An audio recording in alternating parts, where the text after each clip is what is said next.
नमस्कार दोस्तों, कैसे हैं आप लोग गाइस। उम्मीद करती हूँ आप सब लोग बहुत अच्छे होंगे। आज हम लोग बात करेंगे डीए मर्जर को लेकर।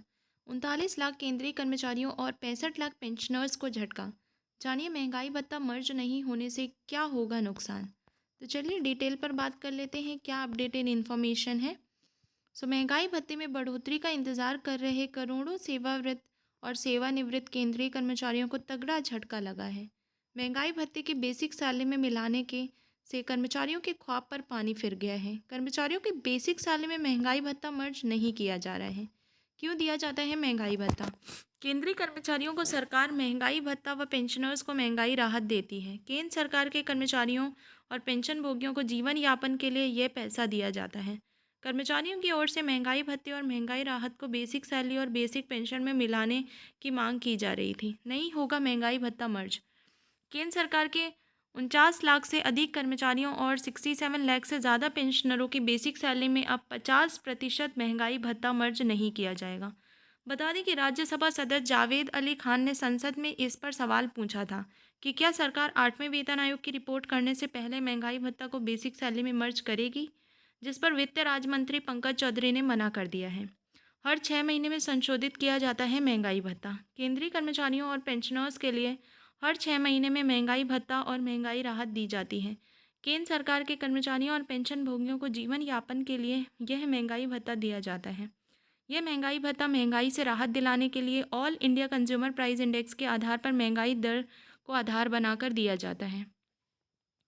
50% के बाद मर्ज होने की थी सिफारिश।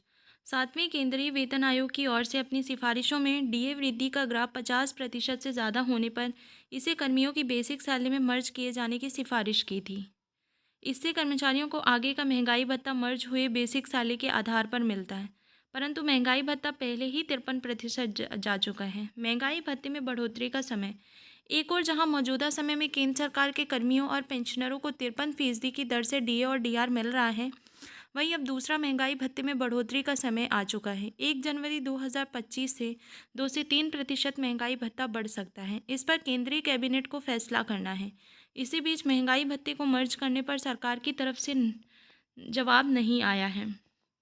कर्मचारियों को होगा काफ़ी नुकसान। महंगाई भत्ते के मर्ज करने पर all India NPS employees federation के राष्ट्रीय अध्यक्ष डॉक्टर मनजीत सिंह पटेल ने कहा कि महंगाई भत्ते के मर्ज न होने से सरकारी कर्मियों को उनके कुल वेतनमान में 1 से 1.5% का नुकसान हो सकता है। अगर बेसिक सैलरी में महंगाई भत्ते को मर्ज किया जाता तो 18,000 रुपये मूल वेतन वाले कर्मचारी को करीब 270 रुपये का फ़ायदा होता। वहीं जिस कर्मचारी की जितनी ज़्यादा बेसिक सैलरी है उतना ही बड़ी नुकसान भी है। अन्य भत्तों पर भी पड़ेगा फ़र्क। वहीं जेसीएम के सदस्य श्री कुमार ने बताया कि महंगाई भत्ता 50% से अधिक होने पर कर्मियों की बेसिक सैलरी में मर्ज किया जाता है, परंतु सरकार इसमें वेतन आयोग की सिफारिशों के अनुसार कार्य करती है। ऐसा किया जाने से वेतनमान में बढ़ोतरी तो होती ही है, इसके साथ ही दूसरे भत्तों में भी इजाफा होता है। ये था लेटेस्ट अपडेट जो निकल कर सामने आ रहा था। एंड गाइज आई होप कि ये वीडियो आप लोगों के लिए बहुत ही ज़्यादा महत्वपूर्ण रही होगी। अगर वीडियो अच्छी लगी तो आप लोग चैनल से जुड़ जाइए, चैनल को साथ ही साथ सब्सक्राइब कर लीजिए। और भी ऐसी वीडियोस के लिए आपको चैनल को ज़रूर सब्सक्राइब करना है। तो चलिए मिलते हैं अगली वीडियो में। जय हिंद, जय भारत।